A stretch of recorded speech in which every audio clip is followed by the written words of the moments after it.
बिस्मिल्लाहिर्रहमानिर्रहीम या अय्युहल्लज़ीना आमनू कुतिबा अलैकुमुस्सियाम कमा कुतिबा अलल्लज़ीना मिन क़ब्लिकुम लअल्लकुम तत्तक़ून। सूरह बकरा की आयत नंबर 183 में खुदावंद आलम रोज़े के मुतालिक इरशाद फरमाता है, ए ईमान वालो, तुम पर रोज़े का हुक्म लिख दिया गया है जिस तरह तुमसे पहले लोगों पर लिख दिया गया था, ताकि तुम तक़वा इख्तियार करो। किताब मफ़ातिहुल जिनान सफ़ा 341 पे अमीरुल मोमिनीन इमाम अली अलैहिस्सलाम से रिवायत है कि आपने फरमाया, एक रोज़ पैगम्बर अकरम सल्लल्लाहु अलैहि वसल्लम ने हमें खुतबा देते हुए इरशाद फरमाया कि ऐ लोगो, तुम्हारी तरफ रहमतों और बरकतों वाला महीना आ रहा है जिसमें गुनाह माफ़ होते हैं। यह महीना खुदा के यहाँ सारे महीनों से अफजल व बेहतर है, जिसके दिन दूसरे महीनों के दिनों से बेहतर, जिसकी रातें दूसरे महीनों की रातों से बेहतर और जिसकी घड़ियाँ दूसरे महीनों की घड़ियों से बेहतर हैं। यही वो महीना है जिसमें खुदावंद आलम ने तुम्हें अपनी मेहमान नवाजी में बुलाया है। अनफासुकुम फ़ीह तस्बीह व नौमुकुम फ़ीह इबादह, कि जिस महीने सांस लेना तुम्हारी तस्बीह और तुम्हारा सोना इबादत का दर्जा पाता है। इसमें तुम्हारे अमाल कबूल किए जाते हैं और दुआएं मंजूर की जाती हैं। बस तुम अच्छी नीयत और बुरी बातों से पाक दिलों के साथ इस माह में खुदावंद मुतआल से सवाल करो कि वो तुमको इस माह के रोज़े रखने और इसमें तिलावत कुरान करने की तौफीक अता करे, क्योंकि जो शख्स इस अज़मत वाले महीने में खुदा की तरफ से बख्शिश से महरूम रह गया, वो बदबख्त और बद अंजाम होगा। इस महीने की भूख प्यास में क़यामत वाली भूख प्यास का तसव्वुर करो। अपने फ़कीरों और मिस्कीनों को सदका दो, बूढ़ों की ताज़ीम करो, छोटों पर रहम करो और रिश्तेदारों के साथ नरमी और मेहरबानी से पेश आओ। अपनी ज़ुबानों को उन बातों से बचाओ कि जो नहीं कहनी चाहिए। जिन चीज़ों का देखना हलाल नहीं, उनसे अपनी निगाहों को बचाए रखो। जिन चीज़ों का सुनना तुम्हारे लिए रवा नहीं, उनसे अपने कानों को बंद रखो, यानी गाने वगैरह सुनने से परहेज़ करो। यतीम बच्चों पर रहम करो ताकि तुम्हारे बाद लोग तुम्हारे यतीम बच्चों पर रहम करें। अपने गुनाहों से तौबा करो, खुदा की तरफ रुख करो। नमाज़ों के बाद अपने हाथों को दुआ के लिए बुलंद करो कि बेहतरीन औकात हैं जिनमें अल्लाह ताला अपने बंदों की तरफ नज़र रहमत फरमाता है। ऐ लोगो, इसमें शक नहीं कि तुम्हारी जानें गिरवी पड़ी हैं। तुम खुदा से मग़फ़िरत तलब करके उनको छुड़ाने की कोशिश करो। तुम्हारी कमरें यानी पोश्त गुनाहों के बोझ से दबी हुई हैं।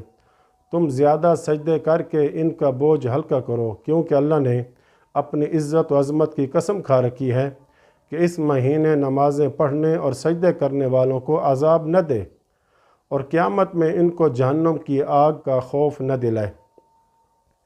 ऐ लोगो, जो शख्स इस महीने में किसी मोमिन का रोज़ा इफ्तार कराए तो उसे गुनाहों की बख्शिश और एक ग़ुलाम को आज़ाद करने का सवाब मिलेगा।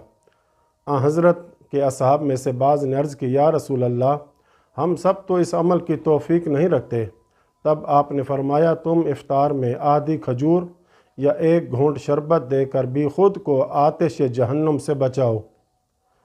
ऐ लोगो, जो शख्स इस महीने में अपने अखलाक दुरुस्त करे तो अल्लाह ताला क़यामत में उसको पुल सिरात से बआसानी गुजार देगा, जबकि लोगों के पाँव फिसल रहे होंगे। जो शख्स इस महीने में कुरान पाक की एक आयत पढ़े तो खुदावंद करीम उसके लिए किसी और महीने में ख़त्म कुरान का सवाब लिखेगा। ऐ लोगो, बेशक इस महीने में जन्नत के दरवाज़े खुले हुए हैं, बस अल्लाह से दुआ करो कि वो उन्हें तुम पर बंद न करे। दोज़ख के दरवाज़े इस महीने में बंद हैं, बस अल्लाह से दुआ करो कि वो उन्हें तुम पर न खोले। ख़बरदार, कोई शख्स इस महीने की रातों में सोता रहे और इसके दिनों में अल्लाह की याद से गाफिल रहे, क्योंकि एक रिवायत में है कि माह रमज़ान में दिन का रोज़ा इफ्तार करने के वक्त अल्लाह ताला 1 लाख इंसानों को जहन्नुम की आग से आज़ाद करता है, और शब जुमा या जुमा के दिन की हर घड़ी में अल्लाह ताला ऐसे हज़ारों इंसानों को आतिश दोज़ख से रिहाई बख्शता है जो दोज़खी बन चुके होते हैं।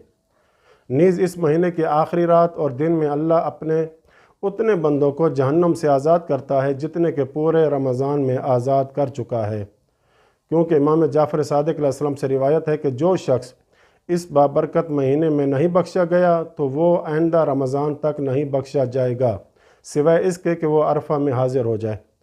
بس تم ان چیزوں سے پرہیز کرو جن کو خداوند عالم نے حرام کیا ہے۔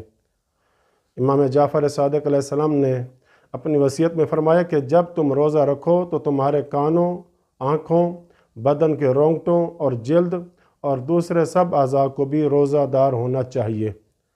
پھر فرمایا کہ روزہ صرف کھانے پینے سے رکنے تک ہی نہیں بلکہ حالت روزہ میں زبانوں کو جھوٹ سے اور آنکھوں کو حرام سے دور رکھو۔ روزے کی حالت میں کسی سے لڑائی جھگڑا نہ کرو، کسی سے حسد نہ رکھو، کسی کا گلہ شکوہ نہ کرو بلکہ گالی بھی نہ دو۔ ایک مرتبہ رسول خدا صلی اللہ علیہ وسلم نے سنا کہ ایک عورت روزے کی حالت میں اپنی کنیز کو گالیاں دے رہی ہے۔ تب حضرت نے کھانا منگوایا اور اس عورت سے فرمایا کہ یہ کھانا کھا لو۔ اس نے عرض کی میں روزے سے ہوں۔ حضرت نے فرمایا کہ یہ کس طرح کا روزہ ہے جب کہ تو نے اپنی کنیز کو گالیاں دی ہیں؟ امیر المومنین امام علی علیہ السلام فرماتے ہیں کہ کتنے ہی روزہ دار ایسے ہیں کہ جن کے لیے اس میں بھوکا پیاسا رہنے کے سوا کچھ نہیں، اور کتنے ہی عبادت گزار ہیں جن کا حصہ ان میں سوائے بدن کی زحمت اور تھکن کے کچھ نہیں ہے۔ کیا کہنا اس عقل مند کی نیند کا جو جاہل کی بیداری سے بہتر ہے، اور کیا کہنا اس صاحب فراست کا جس کا روزے سے نہ ہونا روزے داروں سے بہتر ہے۔ آخر میں اللہ سے یہی دعا کرتا ہوں کہ سب سے پہلے مجھ حقیر کو اور اس کے بعد آپ مومنین مومنات کو ان سب باتوں پر عمل کرنے کی توفیق عطا فرمائے جو میں نے اوپر بیان کی ہیں۔ ہم سب کو ماہ رمضان کے فیوز و برکات حاصل کرنے کی اور ہم سب کو روزے رکھنے کی توفیق عطا فرمائے اور ہم سب کے روزوں کو قبول بھی فرمائے، اور ہمیں اس مہینے قرآن مجید کثرت سے پڑھنے اور دعا و مناجات بھی کرنے کی توفیق عطا فرمائے۔ اور اس بابرکت مہینے میں اپنی دعاؤں میں امام زمانہ علیہ السلام کو بھی ضرور یاد رکھیے گا کہ اللہ تعالیٰ جلد از جلد یوسف زہرا کے ظہور میں تعجیل فرمائے اور امام علیہ السلام کے نورانی چہرے کی ہم سب کو زیارت نصیب فرمائے۔ آمین یا رب العالمین، وصلی اللہ علی محمد وآل بیتہ الطاہرین۔